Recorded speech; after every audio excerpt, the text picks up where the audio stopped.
Welcome to today's Explainer. We're diving into something totally fascinating. The ancient spiritual mechanics behind a very specific Buddhist practice. We're looking at the Amitayu's Meditation Sutra, specifically through the objective lens of Lin Mingxiang's writings. And get this, the core claim here is that simply reciting a 6-word mantra out loud isn't just a prayer. It acts as a highly advanced, almost mechanical piece of spiritual technology. Let's get right into it. Here's our roadmap for today. We're going to start with the power of 6 words, move right into vocalizing the path, and then explore the mechanics of light. After that, we'll compare Zen versus Pure Land, look at a really interesting comparison with the Diamond Sutra, and wrap it all up with what the text calls a direct line. All right, Section 1, the power of 6 words, erasing the cycle of rebirth. To really get what this text is about, we have to look at the massive, fundamental problem in Eastern philosophy that it's trying to solve. The endless cycle of rebirth, also known as samsara. It's this continuous, exhausting loop of life, death, and suffering driven by our karmic actions. Finding a permanent way out? Well, that is the ultimate goal. And that brings us to this staggering mathematical claim right from the source text. According to the Sutra, reciting this specific mantra erases exactly 5 billion kalpas of life and death sins. Now, to put that into perspective, a single kalpa is just an unfathomably long period of time. Ancient texts often describe it as the time it takes for an entire universe to be created and destroyed.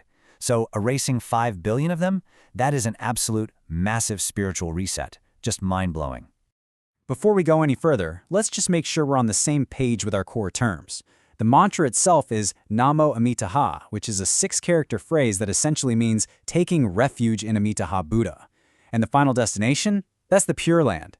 The text describes this as a celestial realm offering a guaranteed, totally secure path to ultimate enlightenment and Buddhahood. Think of it as essentially a permanent residency far outside that endless cycle of suffering. Okay, moving to Section 2, vocalizing the path, the physical act of salvation. This is where the text gets incredibly specific about the actual mechanics of how this practice is performed. We're not just talking about vague philosophy here. The text treats this almost like a precise science. And here is the absolutely crucial point. Lin Mingxiang emphasizes that this recitation cannot just be some silent mental exercise. You're not just sitting quietly and thinking about the Buddha. No, it is a physical vocalization. It literally must be spoken out loud by the mouth. He points out a very specific distinction made by ancient scholars between simply thinking about it and actually remembering to physically recite it. It is quite literally an active, physical manifestation of faith. This sequence brilliantly illustrates exactly how this works for someone the text categorizes as a lower-grade upper birth person. So, picture someone who might have accumulated a lot of bad karma, someone highly flawed who definitely hasn't lived a perfect life. Even so, at the very end of their life, if they meet a good teacher and physically recite Namo Amitabha, boom, they will instantly see Amitabha's light and accompanying Buddhas appear. Finally, they are reborn in a precious lotus pond in the Pure Land. It's this step-by-step chronological guarantee of salvation at the very final moment, completely regardless of whatever mistakes they made in the past. Which brings us to Section 3, the mechanics of light, activating the spiritual program.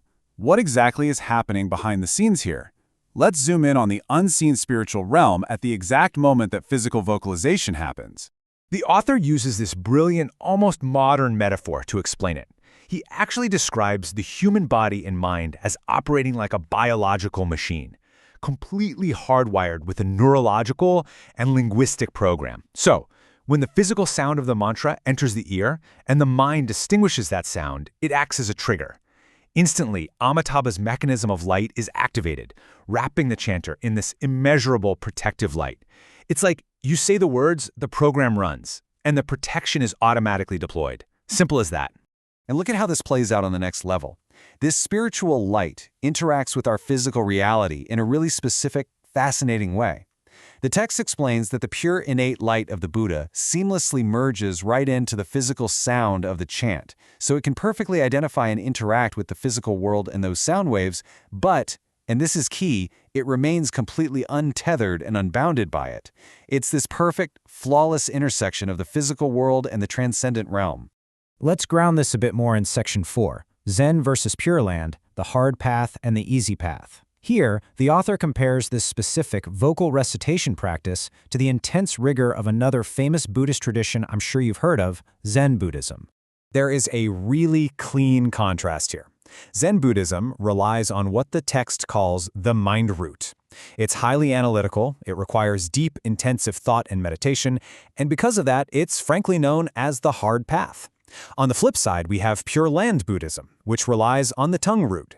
It's vocal, it's highly accessible to anyone, and it is explicitly called the easy path. But, and this is important, Linming Sheng makes it crystal clear, these are not competing paths or contradictory dogmas. Pure Land explains Zen, and Zen enters the Pure Land. They ultimately converge. The whole argument here is that the accessible, physical vocalization of the Pure Land path can achieve the exact same profound realization of one's own nature as the incredibly rigorous, quiet meditation of Zen. They both lead to the exact same mountaintop. Let's move on to Section 5, the Diamond Sutra Comparison, Measuring Immeasurable Merit. The text introduces a direct comparison between the Pure Land mantra and the legendary, highly analytical Diamond Sutra, just to help us measure exactly how much spiritual merit we are actually talking about here. The Diamond Sutra uses these astronomical scales to explain merit. It says, if you give away an entire universe completely filled with 7 precious jewels, your merit is immense. If you go as far as sacrificing your own body for millions of kalpas, your merit is unimaginably huge. But in the author's comparison, reciting the Pure Land mantra gives you something totally different, a concrete, guaranteed path to Buddhahood.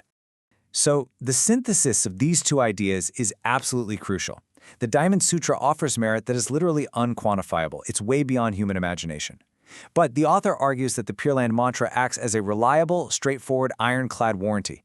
If you're a practitioner just trying to escape the suffering of the mortal realm, this vocal mantra is seen as the ultimate practical guarantee. It's something you can firmly hold on to when you need it most. Which brings us to our final section, Section 6, a direct line, the ultimate connection to the divine.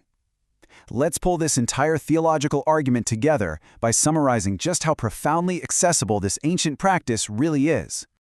Linming Sheng uses this striking, totally relatable metaphor straight out of the text here. He describes reciting this mantra as making a call on a direct telephone line to Amitabha. It's an exclusive line, answered by a dedicated person and heard by a dedicated person. It really drives home just how immediate, personal, and responsive this spiritual mechanism is believed to be. There's no hold music, There are no intermediaries. You just make the call. And this brilliantly illustrates why all of this matters so deeply in the context of the source text. In a world full of complex philosophies and incredibly difficult spiritual practices, this represents an astoundingly simple, accessible solution to the ultimate human struggle. A single, sincere recitation out loud creates the exact conditions required to permanently escape the endless cycle of samsara. It's a real game changer. I want to leave you with a final thought, direct from the author's conclusion. He notes that neither path, the hard path of Zen or the easy path of Pure Land, is inherently good or bad. Actually, it all depends on your personal habit and your alaya vijnana, which is your storehouse consciousness. So I have to ask you, which path, the analytical rigor of the mind or the active vocalization of the tongue, resonates more deeply with your own inherent nature? Thank you so much for joining me to explore this remarkable text in today's Explainer. See you next time.